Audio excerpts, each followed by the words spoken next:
ರಾಜ್ಯ ಸರ್ಕಾರ ಈ ನಾಡಿನ ರೈತರನ್ನ ಸಂಪೂರ್ಣವಾಗಿ ಕಡೆಗಣಿಸಿದೆ. ರೈತರನ್ನ ಕಡೆಗಣಿಸೋದ್ರ ಅಷ್ಟೇ ಅಲ್ಲ, ಉತ್ತರ ಕರ್ನಾಟಕದ ಅಭಿವೃದ್ಧಿ ಬಗ್ಗೆನೂ ಕೂಡ ಸಂಪೂರ್ಣವಾಗಿ ನಿರ್ಲಕ್ಷಿಸಿದೆ.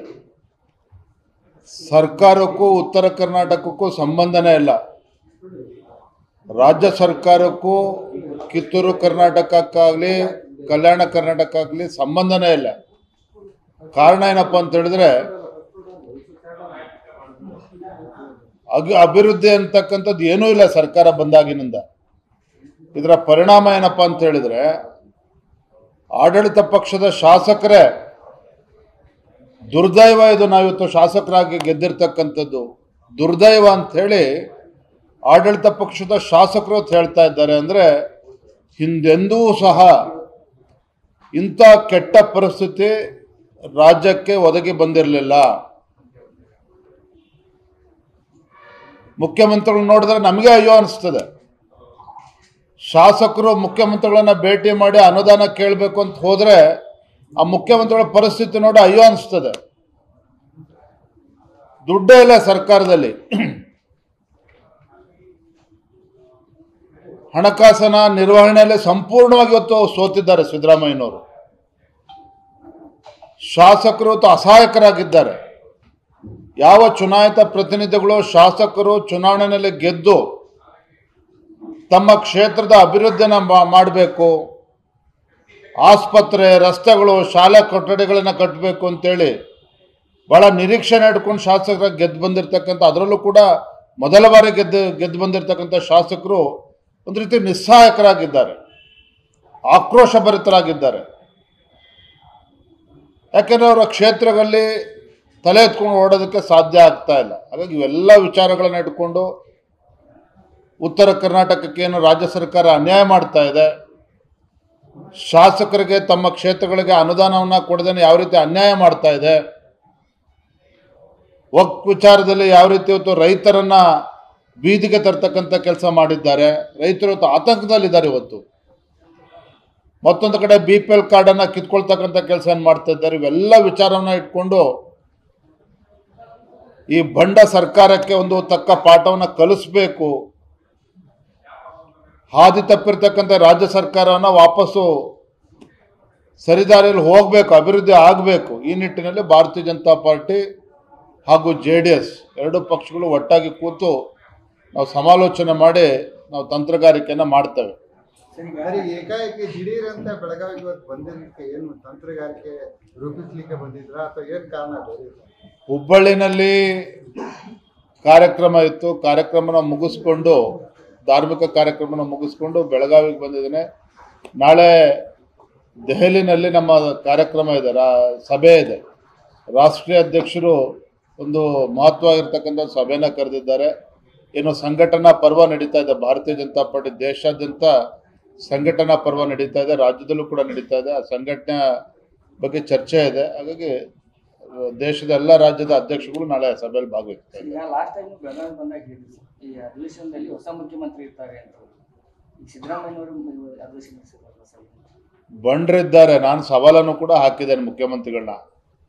ಯಾವ ಮುಖ್ಯಮಂತ್ರಿಗಳು ಸಿದ್ದರಾಮಯ್ಯನವರು ಪಾಪ ಭ್ರಷ್ಟಾಚಾರನೇ ಮಾಡಿಲ್ಲ, ಭ್ರಷ್ಟಾಚಾರ ರಹಿತ, ಭ್ರಷ್ಟಾಚಾರದ ಕಳಂಕವೇ ಇಲ್ಲ ಅಂತೇಳಿ ಮುಖ್ಯಮಂತ್ರಿಗಳು ಭಾಳ ಹೆಮ್ಮೆಯಿಂದ ಹೇಳ್ಕೊಳ್ತಾ ಇದ್ರು.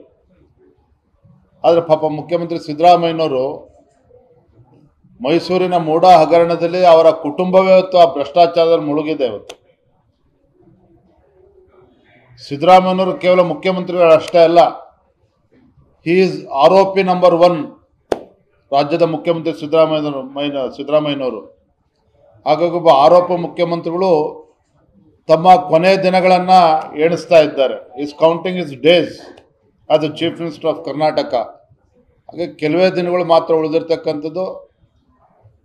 100ಕ್ಕೆ 100 ಬರೆದಿಟ್ಕೊಳ್ಳಿ, ಬೆಳಗಾವಿಯ ಅಧಿವೇಶನ ಇದು ಕೊನೆ, ಮುಖ್ಯಮಂತ್ರಿಗಳ ಕೊನೆ ಅಧಿವೇಶನ ಬೆಳಗಾವಿನಲ್ಲಿ. ಅದು ಚೀಫ್ ಮಿನಿಸ್ಟರ್ ಅವರು ಅಟೆಂಡ್ ಆಗ್ತಕ್ಕಂಥದ್ದು, ಇದು ಮಾತ್ರ ಸತ್ಯ. ಮುಂದಿನ ಮುಖ್ಯಮಂತ್ರಿ ಯಾರಾಗ್ತಾರೆ? ಈಗ ಹರಾಜಿಗಿಟ್ಟಿದ್ದಾರೆ ಮುಖ್ಯಮಂತ್ರಿ ಸ್ಥಾನವನ್ನು. ಹಾಗಾಗಿ ಸಿದ್ದರಾಮಯ್ಯನವರು ಕೂಡ ಆತಂಕ ಕಾಡ್ತಾ ಇದೆ. ಕೆಲವರು 50 ಕೋಟಿ ಆಫರ್ ಮಾಡ್ತಾ ಇದ್ದಾರೆ, ಕೆಲವರು 100 ಕೋಟಿ ಆಫರ್ ಮಾಡ್ತಾ ಇದ್ದಾರೆ.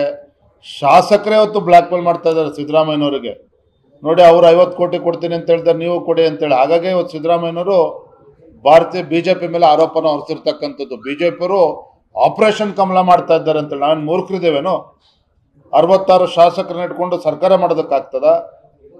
ಪಾಪ ಮುಖ್ಯಮಂತ್ರಿ ಸಿದ್ದರಾಮಯ್ಯನವರು ಇವತ್ತು ಆತಂಕದಲ್ಲಿದ್ದಾರೆ. ಮುಖ್ಯಮಂತ್ರಿ ಸ್ಥಾನಕ್ಕೆ ಕಳ್ಕೋಬೇಕಲ್ಲಪ್ಪ ಅಂತೇಳಿ ಒಂದು ರೀತಿ ಅಸಹಾಯಕರಾಗಿದ್ದಾರೆ. ಭ್ರಷ್ಟಾಚಾರನ ಹೊತ್ಕೊಂಡು ಮುಖ್ಯಮಂತ್ರಿ ಸ್ಥಾನದಿಂದ ಇಳಿಬೇಕು ಅಂತೇಳಿ ಆತಂಕದಲ್ಲಿ ಕೂಡ ಅವರು ಇದ್ದಾರೆ. ಇದೆಲ್ಲದರ ನಡುವೆ ಹೊತ್ತು ರಾಜ್ಯ ಹೊತ್ತು ಸಂಕಷ್ಟಕ್ಕೆ ಸಿಲುಕಿ ಹಾಕಿಕೊಂಡಿದೆ. ಯಾಕೆಂದರೆ ಅಭಿವೃದ್ಧಿ ಇಲ್ಲ, ಅಭಿವೃದ್ಧಿಗೆ ಹಣ ಇಲ್ಲ, ಗ್ಯಾರಂಟಿಗಳಿಗೂ ಹಣ ಕೊಡೋಕ್ಕೆ ಆಗ್ತಾ ಇಲ್ಲ, ಅಭಿವೃದ್ಧಿಗೂ ಕೂಡ ಹಣವನ್ನು ಕೊಡೋದಕ್ಕೆ ಸಾಧ್ಯ ಆಗ್ತಾ ಇಲ್ಲ. ಸರ್, ಈಗ ನಿಮ್ಮ ಪಾರ್ಟಿಯಲ್ಲಿ ಬಹಳಷ್ಟು ಜನ ಸೀನಿಯರ್ಸು ನಿಮ್ಮ ಮೇಲೆ ಬಹಳ ಪ್ರೀತಿ ತೋರಿಸ್ತಾ ಇದ್ದಾರೆ. ಏನು ನಿಮ್ಮ ಸಂಘಟನೆ ನೋಡಿ ಪ್ರೀತಿ ತೋರಿಸ್ತಾ ಇದ್ದಾರೋ ಅಥವಾ ಬೇರೆ ಯಾವುದಾದ್ರೂ ಉದ್ದೇಶ ಇದೆಯಾ? ಪ್ರೀತಿ ತೋರಿಸ್ತಾ ಇದ್ದಾರೆ, ಅದು ಮುಖ್ಯ. ಉದ್ದೇಶ ಇರಲಿ, ಉದ್ದೇಶ ಸದುದ್ದೇಶ ದುರುದ್ದೇಶ ಯಾವುದೂ ಇರೋದು, ದುರುದ್ದೇಶ ಯಾವುದು ಕೂಡ ಇರೋದಕ್ಕೆ ಸಾಧ್ಯ ಇಲ್ಲ. ಎಲ್ಲ ಒಳ್ಳೆ ಉದ್ದೇಶದಿಂದ ಪ್ರೀತಿ ಮಾಡ್ತಾರೆ. ವಿಜಯೇಂದ್ರ ಯುವಕರಿದ್ದಾರೆ, ಒಳ್ಳೆ ರೀತಿ ಕೆಲಸ ಮಾಡ್ತಾ ಇದ್ದಾರೆ, ಯಶಸ್ವಿ ಪಾದಯಾತ್ರೆನೂ ಕೂಡ ಆಗಿದೆ. ನಮ್ಮೆಲ್ಲ ಬೆಳಗಾವಿನ ಮುಖಂಡರು ಎಲ್ಲರೂ ಕೂಡ ಬಂದಿದ್ರು, ಇಡೀ ರಾಜ್ಯದಿಂದ ಬಂದಿದ್ರು. ಎಲ್ಲರೂ ಕೂಡ ಸಂತೋಷ ಇದೆ, ಒಳ್ಳೆ ರೀತಿ ಸಂಘಟನೆ ಮುಂದೆ ಹೋಗ್ತದೆ ಅಂತೇಳಿ. ಅಲ್ಪ ಸ್ವಲ್ಪ ಗೊಂದಲಗಳು ಇರ್ತದೆ. ಒಂದು ಸಂಘಟನೆ, ಒಂದು ಪಕ್ಷ, ಒಂದು ರಾಷ್ಟ್ರೀಯ ಪಕ್ಷ ಅಂದ್ರೆ ಅವೆಲ್ಲವೂ ಕೂಡ ಸಹಜ ನಡ್ಕೊಂಡು ಹೋಗ್ತದೆ. Thank you. ಬಿಜೆಪಿ ಎಲ್ಲ ಹೋರಾಟ ಮಾಡಿರಿ, ಬೆಳಗಾವಿಯಲ್ಲಿ ಗೂಢ ಆಗಿದೆ ಅಂತ ಹೇಳಿ ಆರೋಪ ಇದೆ ಸರ್. ಅದ್ರ ಬಗ್ಗೆ ಈಗ ಹಗರಣ, ಸರ್ಕಾರವೇ ಹಗರಣದಲ್ಲಿ ಮುಳುಗೋಗಿದೆ. ಆದರೆ ಇವತ್ತು ಪ್ರಿಯಾರಿಟಿ ಏನು? ವಕ್ಫ್ ವಿಚಾರದಲ್ಲಿ ಇವತ್ತು ರೈತರು ಪಾಪ ನಿದ್ದೆ ಮಾಡ್ತಾ ಇಲ್ಲ, ಬೀದಿಗೆ ತರ್ತಕ್ಕಂಥ ಕೆಲಸ ರಾಜ್ಯ ಸರ್ಕಾರ ಮಾಡ್ತಾ ಇದೆ. ರೈತರು ಸಂಕಷ್ಟದಲ್ಲಿದ್ದಾರೆ. ಇವತ್ತು ಮಠಮಾನ್ಯಗಳ ಜಮೀನನ್ನು ಕೂಡ ಕಿತ್ಕೊಳ್ತಕ್ಕಂಥ ಕೆಲಸಕ್ಕೆ ರಾಜ್ಯ ಸರ್ಕಾರ ಇವತ್ತು ಕುಮ್ಮಕ್ಕು ಕೊಡ್ತಾ ಇದೆ. BPL ಕಾರ್ಡು ಅಚಾನಕ್ಕಾಗಿ ರಾತ್ರೋರಾತ್ರಿ ಕಿತ್ಕೊಳ್ತಕ್ಕಂಥ ಕೆಲಸ ಮಾಡ್ತಾ ಇದ್ದಾರೆ. ಬಡವರು ಬೀದಿಗೆ ಬಂದಿದ್ದಾರೆ. ಇವೆಲ್ಲ ವಿಚಾರಗಳಿದೆ. ಉತ್ತರ ಕರ್ನಾಟಕ ಅಭಿವೃದ್ಧಿ ವಿಚಾರ ಇದೆ. ಎಲ್ಲವೂ ಕೂಡ ಬಹಳ ಗಂಭೀರವಂತ ವಿಚಾರ ಇದೆ. ಎಲ್ಲವೂ ಕೂಡ ಚರ್ಚೆ ಮಾಡ್ತಾರೆ. ಬೈ ಎಲೆಕ್ಷನ್ನು ಸಂಡೂರು, ಶಿಗ್ಗಾವಿ ಹಾಗೂ ಚನ್ನಪಟ್ಟಣ ಬಿಜೆಪಿ ಮತ್ತು NDA ಮಿತ್ರ ಪಕ್ಷ JDS ಚನ್ನಪಟ್ಟಣದಲ್ಲಿ ಗೆಲ್ತಿದೆ. ಶಿಗ್ಗಾವಿ ಹಾಗೂ ಸಂಡೂರಿನಲ್ಲಿ